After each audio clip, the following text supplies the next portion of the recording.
Good morning. It is Monday, the 20th of September 2021. The last time new tube stations came to London was in 2008 with Heathrow T5 and Wood Lane. That all changes this morning with 9 Elms and behind me, Battersea Power Station, as the number of stations on the London Underground increases from 270 to 272. Let's do it.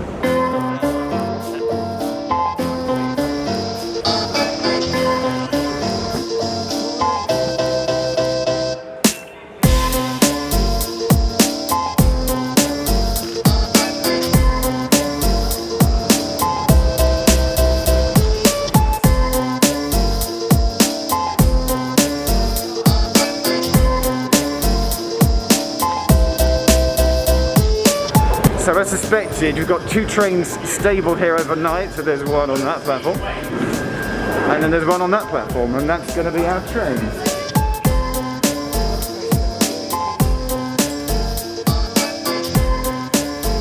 Two minutes. So train number one is saying Kennington. It'll reverse at Kennington, go around the loop, come back. Second one out is going to Edgware.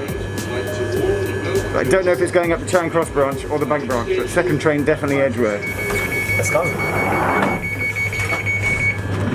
On time, leaving Battersea Power Station.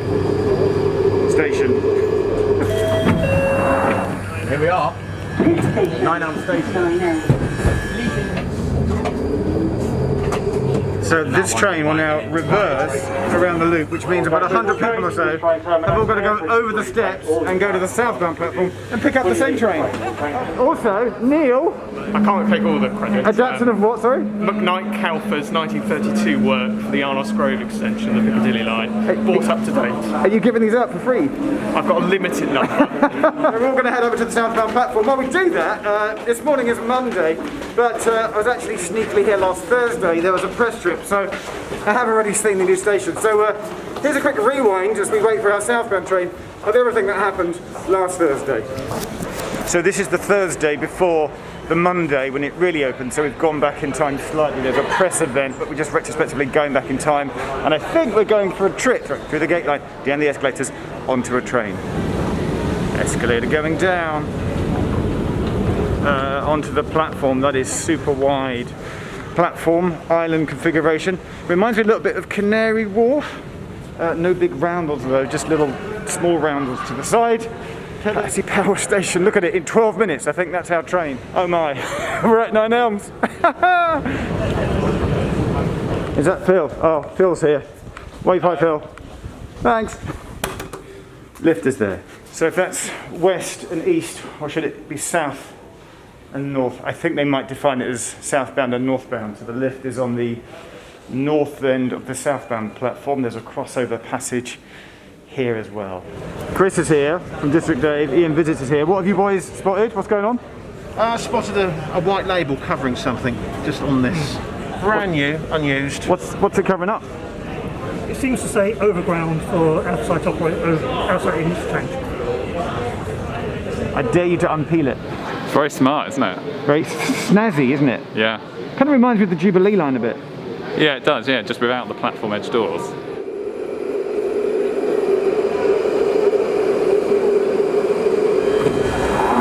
So when the service starts, I believe it's 5 trains in the off-peak and 6 in the peak to begin with, but that will later increase? That's right, so we will open with 6 trains per hour in the peak, 5 off-peak, and then when the bank blockade starts in January next year, we'll go up to around 12 trains per hour, and then once the bank blockade finishes in about May next year, I guess it's going to be reviewed in terms of customer usage and also how it affects the overall timetable. The next station is Battersea Power Station. I think we just went over the crossover. We've crossed over. So we're coming in on the other side. First time my foot is going onto Battersea Power Station. It's exciting. You get the roundel. My name's Mike Littlestone. Welcome to Battersea. I'm the project manager for TfL here at Battersea. Oh wow. Yes, it's a very... Hang on, so we've got 2 sets of escalators. So we've got two sets of escalators there, we've got... and then 2 there. And then are there lifts as well? There's 3 lifts open to the public at the moment. One taking you down from the surface down to Ticket Hall, and then 2 from ticket hall down to platform. Okay, this is seriously impressive. It's enormous, it's so much space. Sometimes I use the word capacious. I think today I'll use the word cavernous. It's very roomy, it's very clean, it's very modern, it's very new. It looks awesome.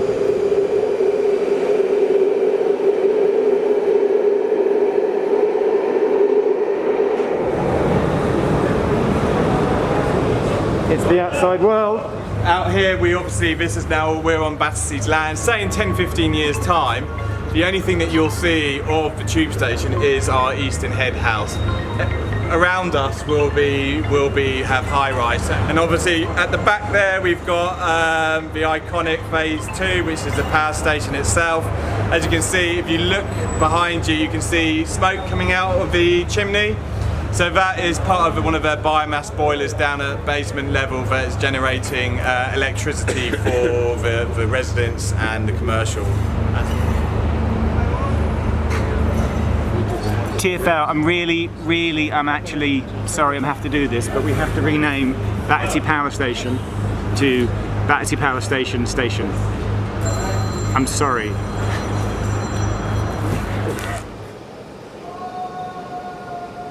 And it's a little bit like when they did the Jubilee Line extension, where they you could see from above the tracks down below. So there's a point here where the escalators is, where you can see from here the -1 mezzanine level down to the platform and the actual tracks down on the -2 level.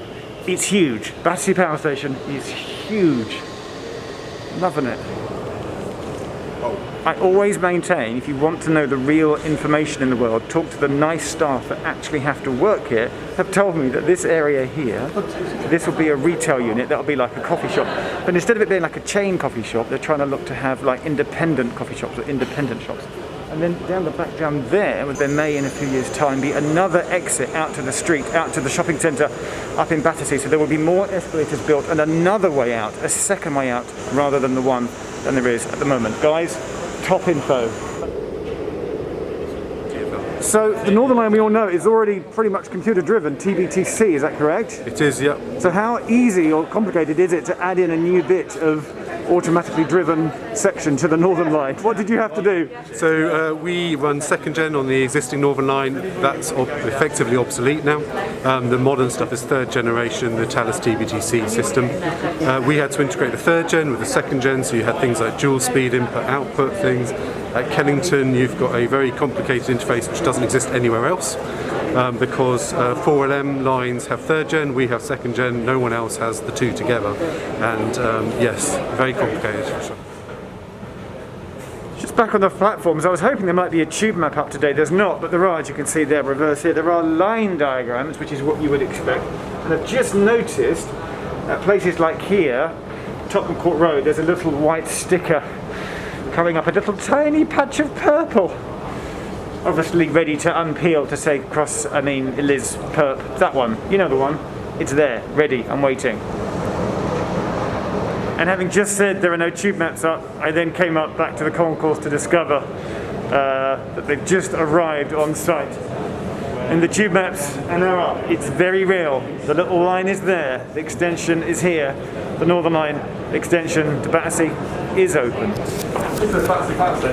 This is a giant sticker, this is vinyl, over the original map.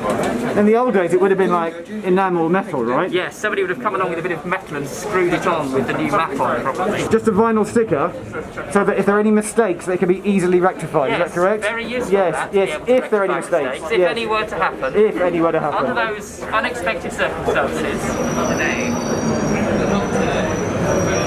It doesn't say Battersea Power Station. Why doesn't it? It's not giving the correct destination.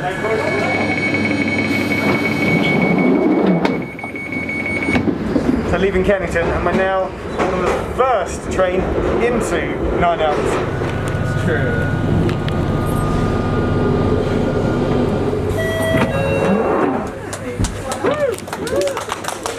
Spontaneous round of applause. And that's how to ride the first ever train out of and into Battersea Power Station.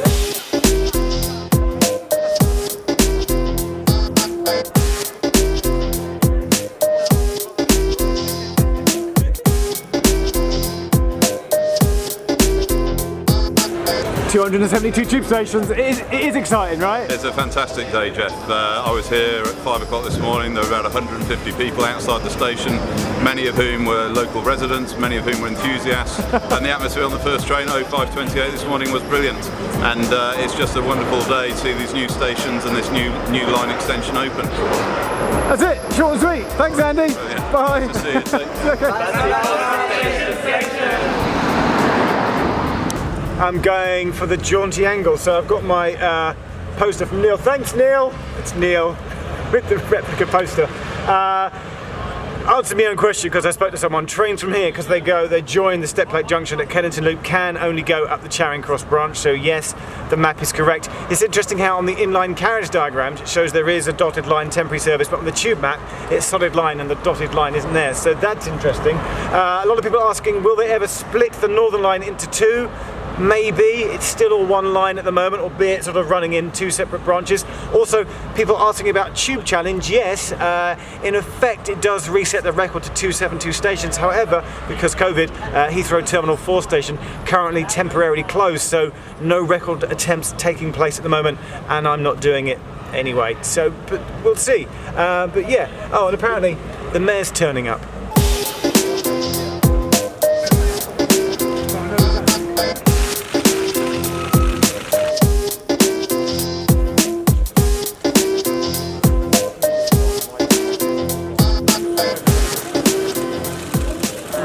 Sounds like there's a band and someone's playing Going Underground. Yeah, I know. It's amazing. Why are you in my video? Why are you in my video? No, you're in my video. No, you're in my video. Is there a school? There's a school band. There's a whole band. Oh my Have you ever seen? Actually, we have. Check it out.